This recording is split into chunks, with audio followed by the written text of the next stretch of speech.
हरीश की एक पत्नी थी जो बहुत बोलती थी और वो उसके ज्यादा बोलने से बहुत परेशान था। हरीश को पता चला कि जंगल में एक महात्मा आए हुए हैं। वह अपनी पत्नी को उनके पास लेकर जाता है और कहता है कि मुनिवर, कृपा करके आप इसे समझाइए, ये बहुत बोलती है। मेरे मना करने के बाद भी इसका दिन भर इसका मुंह चलता ही रहता है। मैं इसे कितना समझाता हूं कि कम बोला कर चुप रहना सीख, लेकिन नहीं, और हर बार इसकी वजह से लड़ ढाई होती है। महात्मा मुस्कुराए और बोले, मैं तुम्हें इस बात को एक कहानी की मदद से समझाता हूं। मेरा गुरु का एक शिष्य था जो बहुत बोलता था। वह हर समय इधर उधर की बातें करता था और कभी शांत नहीं रहता था। जब वह दान लेने के लिए जाता तो हर घर से एक नई कहानी लेके आता और आश्रम के दूसरे शिष्यों को सुनाता, और एक शिष्य की दूसरे से बुराई करता, चुगली करता और दूसरों के सामने अच्छा बनने का प्रयास करता और खुद के मुंह से ही खुद की तारीफ करता रहता और हमेशा खुद को गुरु के सामने सबसे बुद्धिमान और उत्तम साबित करने का प्रयास करता। वह खुद को सभी शिष्यों से अलग और श्रेष्ठ मानता था। उसका कहना था कि मैं एक अमीर घर का बालक अगर मैं चाहता तो एक आरामदायक और सुविधाओं से भरा जीवन जी सकता, लेकिन मैं वह सब छोड़ कर यहाँ आ गया क्योंकि मुझे खोज करना, खुद को जानना है, जीवन को जानना है। एक दिन गुरु ने आश्रम के सभी शिष्यों को बुलाकर कहा, आप सभी को अगले 1 महीने के लिए कोई ना कोई संकल्प लेना होगा। इससे आपकी संकल्प शक्ति मजबूत होगी और आप में आत्मशक्ति का संचार होगा। आप सभी अपने सामर्थ्य के अनुसार कोई भी संकल्प ले सकते हैं, और यदि 1 महीने से पूर्व आप में से जिसका भी संकल्प टूट जाएगा तो वह अपनी पुरानी दिनचर्या में वापस आ सकता है।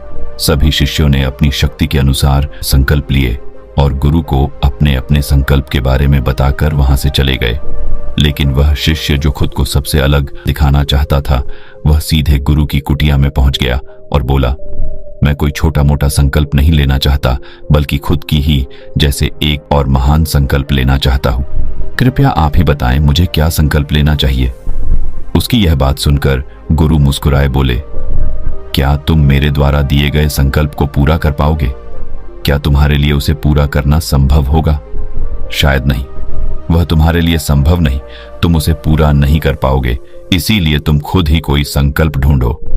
शिष्य ने कहा, नहीं गुरुदेव, आप जो भी संकल्प मुझे देंगे मैं जरूर उसे पूरा करूं। गुरु ने कहा, ठीक है, तो तुम अगले 1 महीने तक चुप रहो, मुंह से एक शब्द भी नहीं निकालोगे, यही है तुम्हारा संकल्प। शिष्य ने कहा, गुरुदेव, यह भी कोई संकल्प है? यह तो बहुत ही आसान है। आप कोई संकल्प दीजिए जो मेरी योग्यता के बराबर हो। गुरु ने कहा, पहले तो तुम इस संकल्प को तो पूरा करके दिखाओ। शिष्य ने गुरु की बात मान ली और वह उसी समय चुप हो गया और पलटकर कुटिया से बाहर चला गया। उसे चुप रहना बहुत आसान लग रहा था। उसने एक दिन तो जैसे तैसे चुप रहकर काट लिया, लेकिन दूसरे दिन से उसके मन में ना बोलने का बोझ बढ़ने लगा, और तीसरे दिन उसे भारीपन महसूस होने लगा, और चौथे दिन उसके अंदर एक अजीब सी बेचैनी होने लगी, क्योंकि आसपास आश्रम के सभी शिष्य एक दूसरे से बातें कर रहे थे। वह भी अपना पक्ष उनके सामने रखना चाहता था, उनकी बोलती बंद कर देना चाहता था, लेकिन उसका संकल्प उसके आ रहा था, इसीलिए वह पूरे दिन सिर्फ और आंखें बनाता। इसी तरीके से कुछ दिन और बीते और वह शिष्य बीमार पड़ गया। उसका सिर फटा जा रहा, उसका खाने पीने तक का मन नहीं था, वह सिर्फ बोलना चाहता था। वह गुरु के पास गया और उनके सामने बैठकर लिखकर उन्हें बताया, गुरुदेव, मैं बोलना चाहता हूँ, बिना बोले मुझे सांस नहीं आ रही है, मेरा दम घुटता जा रहा है, मैं अंदर ही अंदर पागल हुआ जा रहा हूँ, मैं क्या करूँ? संकल्प तो ड दूं क्या? ये पढ़कर गुरु मुस्कुराए और बोले, मैं संकल्प ढाने के लिए नहीं होते, लेकिन जो अपने संकल्प को पूरा कर लेता है वह अपनी आंतरिक शक्ति को बढ़ाता है, और जो अपनी आंतरिक शक्ति को बढ़ा लेता है वो समाज और जागृति की राह पर आगे बढ़ जाता है। संकल्प का लेना भी तुम्हारे हाथ में था और इसे तोड़ना भी तुम्हारे हाथ में है। तुम्हारे बहुत से भाई अपने संकल्प को तोड़कर अपनी पुरानी दिनचर्या पर वापस आ चुके हैं। अगर तुमसे नहीं हो पा रहा तो तुम भी संकल्प तोड़कर अपनी पुरानी दिनचर्या पर वापस जा सकते हो। लेकिन याद रहे, अगर आज तुम इस छोटे से संकल्प को नहीं संभाल पा रहे तो तुम अपनी बाकी की पूरी जिंदगी को कैसे संभाल सकोगे? बाकी फैसला पूरी तरह से तुम्हारे हाथों में है। गुरु की यह बात उस शिष्य के दिल में चोट कर गए। वो बिना कुछ बोले वहां से वापस चला गया और खुद को अपनी कुटिया में बंद कर वह केवल अपने जरूरी कामों के लिए ही कुटिया से बाहर निकलता, बाकी सारे समय कुटिया के अंदर ही बैठा रहा। 15 दिन बीत चुके थे और आश्रम के लगभग सभी शिष्यों का संकल्प अब तक टूट चुका था, लेकिन उसका संकल्प अभी भी जारी था। संकल्प लेने के बाद से अब तक उसने एक शब्द भी नहीं बोला। सारा आश्रम हैरान था कि इतना बोलने वाला इंसान चुप कैसे हो। 15 दिन बीतने के बाद वह दोबारा अपने गुरु के पास गया और लिखकर बताया है, गुरुदेव, मैं बाहर से तो चुप हूं, लेकिन मेरे भीतर बहुत सी आवाजें हैं, बहुत सी चीख पुकार और शिकायतें हैं। मैं अंदर ही अंदर बात करता रहता हूं। मेरा मन तरह तरह के प्रश्न पूछता है। मैं बाहर से जितना मोर, भीतर से उतने ही शोर शराबे से भरा। क्या इस तरह से मेरा संकल्प अभी भी है? गुरु ने कहा, हाँ, तुम्हारा संकल्प अभी भी जारी है, लेकिन जब तक लोगों की ये आवाजें तुम्हारे कानों में पड़ती रही, तुम्हारा मन बोलता रहेगा, क्योंकि इसे तो आदत है। तुम भले ही बाहर से चुप रहो, लेकिन तुम अंदर ही अंदर बोलते रहोगे। तुम्हें इन बातों से, इन आवाजों से दूर जाना चाहिए। शिष्य गुरु को प्रणाम कर वहां से चला जाता है और सुबह होते ही अपनी कुटिया छोड़ जंगल की तरफ चला जाता है। कई दिन बीत जाते, संकल्प का समय भी पूरा हो जाता है, लेकिन शिष्य लौटकर नहीं आया। आश्रम में सभी को डर था कि कहीं जंगली जानवर ने उसे खाना लिया हो। इस बीच उसे ढूंढने की बहुत कोशिश की गई, लेकिन वह कहीं नहीं मिला। गुरु भाइयों ने मान लिया था कि जंगली जानवरों ने उसे अपना शिकार बना लिया है, लेकिन गुरु को ऐसा नहीं लगता। एक दिन आश्रम का एक अन्य शिष्य गुरु के पास आया और बोला, गुरुदेव, हमारे उस अधिक बोलने वाले भाई के साथ क्या हुआ होगा? क्या जानवर ने उसे मार दिया होगा? गुरु ने कहा, हो सकता है कि जानवरों ने उसे अपना शिकार बना लिया हो, लेकिन उसके न लौटने की एक दूसरी वजह भी हो सकती है। शायद उसे वह मिल गया है जिसके लिए वह गया था। फिर शिष्य ने पूछा, गुरुदेव, क्या ज्यादा बोलना इतना हानिकारक होता है?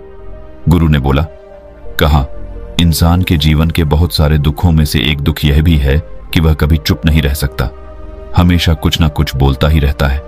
सिर्फ हमारे बोलने के कारण हमारे आधे से ज्यादा दुख पैदा होते हैं। हम में से कोई भी चुप नहीं रहना चाहता, हम बस सामने वाले को सुना देना चाहते हैं।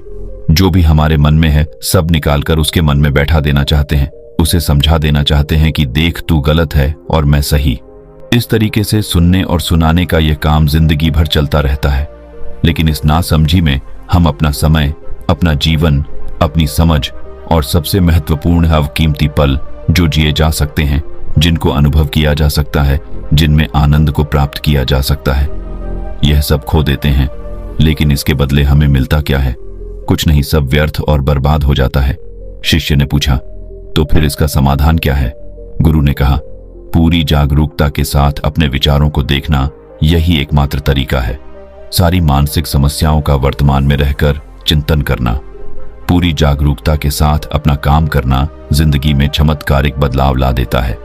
उसके बाद वह शिष्य गुरु से अपने प्रश्नों का उत्तर पाकर उनको प्रणाम करके वहां से चला गया। उस शिष्य को आश्रम छोड़ ढकर गए 3 महीने का समय बीत चुका था, लेकिन उसकी कोई खबर नहीं। अब तक तो सभी गुरु भाइयों ने भी उसके वापस लौटने की उम्मीद छोड़ी, लेकिन एक दिन वह आश्रम लौट आता है। लेकिन अब वह नहीं था जो यहां से गया था, वह कुछ और ही बनकर वापस आया था। उसके अंदर एक गजब का बदलाव महसूस किया जा सकता था। उसके चेहरे पर एक गजब का ठहराव और आंखों में बनी शांति थी। आश्रम में आते ही सभी गुरु भाइयों ने उसे चारों तरफ से घेर लिया और बातें करने लग गए। वह भी अपने गुरु भाइयों से बातें करने लगा।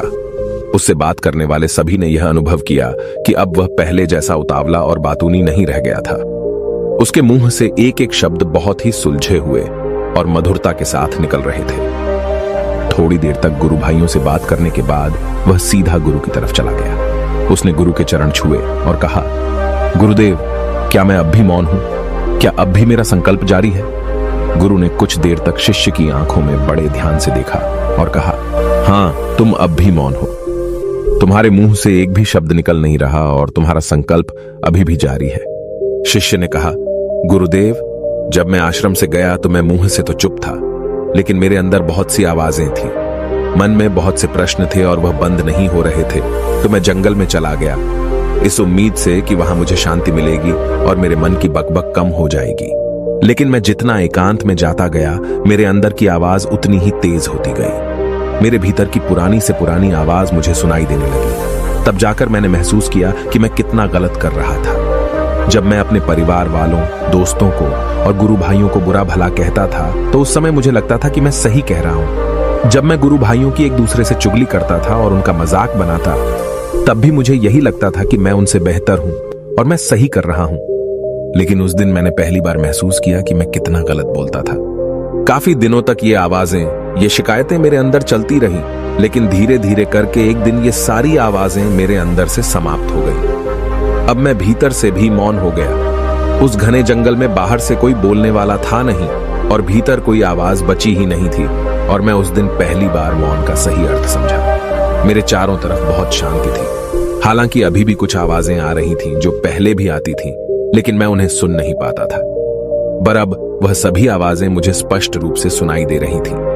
हवा के चलने की आवाज, चिड़ियों के चहकने की आवाज और पानी के बहने की आवाज। ये सभी आवाजें मैंने पहली बार पूरे होशपूर्वक सुनी। अपने चारों तरफ इतनी शांति मैंने पहले कभी महसूस नहीं की थी। तो इस शांति को भंग करने के लिए मैंने पहली बार अपने मुंह से कोई शब्द निकाला। मैं चिल्लाया, हे ईश्वर, ये कैसी शांति है? सभी कुछ इतना शांत क्यों है? ऐसा क्या हो गया? लेकिन मेरे चिल्लाने के बाद भी शांति भंग नहीं हुई। सब कुछ पहले जितना ही शांत था, बाहर भी और भीतर भी। हे गुरुदेव, मैंने अपने गुरु भाइयों से बात की, मैंने आपसे बात की। मैं बोल रहा हूं, मैं चल रहा हूं, मैं सब कुछ देख रहा हूं, लेकिन मैं अपने भीतर एकदम एकांत में हूं, मौन में हूं। भीड़ में होता हूं तब भी भीतर से अकेला एकांत में होता हूं। जब मैं खुद में भी शोर करना चाहता हूं तब भी एकांत में ही होता हूं। अब सब दिखाई पड़ने लगा है, सब सुनाई पड़ने लगा है। गुरु ने कहा, जब तक हम बाहर की तरफ बोलते रहेंगे भीतर अशांति ही रहेगी, लेकिन जिस दिन हम भीतर की तरफ मुड़ जाएंगे तब हमारे मुंह से कुछ भी निकलेगा, हम शांत ही रहेंगे। दुनिया में जितनी भी बुराइयां हैं ज्यादातर हमारे बोलने से ही उत्पन्न होती है, क्योंकि हम चुप रहना नहीं चाहते। हम जितनी जरूरत है उससे कहीं ज्यादा बोलते हैं। हम सामने वाले को सुनना नहीं चाहते, बल्कि उसकी बोलती बंद कर देना चाहते हैं। उसे समझा देना चाहते हैं कि मैं कौन हूं, मैं क्या कर सकता हूं, और यही हमारी जिंदगी का मकसद बनकर रह जाता है। हमारी सारी ऊर्जा व्यर्थ के बोलने में बर्बाद होती रहती है। ऐसे ही समाज में लोगों का जीवन दुखों से भर जाता है, जो हमेशा एक दूसरे को सुनाने में लगे रहते हैं। कभी एक दूसरे को सुनना नहीं चाहते, समझना नहीं चाहते, और चुप रहना तो उन्होंने कभी सीखा ही नहीं, क्योंकि चुप रहना उन्हें छोटा महसूस करवाता है। दुनिया की सभी लड़ाइयों का कारण हमारा बोलना ही है।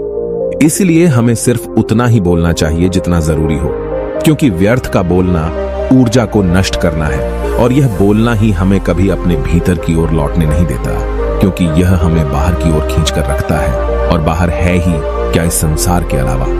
लेकिन अगर अपने भीतर के संसार की ओर मोड़ना है तो इस मुंह को बंद ही रखना चाहिए। इसीलिए जितने भी बुद्ध हुए, आत्मज्ञानी हुए, वह सभी एकांत की ओर भागे, ताकि उन्हें ज्यादा न बोलना पड़े, ज्यादा सुनना न पड़े। वह एकांत में रहे और शांत रहे, इसीलिए आसानी से भीतर की यात्रा कर पाए। लेकिन अगर कोई चाहे तो इस संसार में रहकर भी एकांत में रह सकता है, शांत रह सकता है, लेकिन इसके लिए उन्हें अपनी ऊर्जा बचानी होगी, जिसे वह अब तक अपने व्यर्थ के शब्दों में बर्बाद कर रहे थे। दोस्तों, इस कहानी की सीख यही है कि व्यर्थ का बोलना ऊर्जा को नष्ट करना है। ज्यादा और व्यर्थ बोलना ही हमें अपने भीतर की ओर लौटने नहीं देता, क्योंकि यह हमें बाहर की ओर झुकाए रखता है, और जिन्हें भीतर की यात्रा करनी है उन्हें अपने मुंह को बंद ही रखना चाहिए। मुझे उम्मीद है कि आपको यह कहानी पसंद आई होगी और काफी कुछ सीखने को मिला होगा। कहानी के बारे में अपने विचार आप हमें नीचे कमेंट बॉक्स में कमेंट करके बता सकते हैं। तो दोस्तों, ये कहानी आपको कैसी लगी नीचे कमेंट बॉक्स में लिखकर जरूर बताएं, और वीडियो को लाइक शेयर कर दें। ऐसी ही और कहानी जानने के लिए हमारे चैनल टोटल इंस्पायर्ड बुद्धा को जरूर सब्सक्राइब करें। धन्यवाद।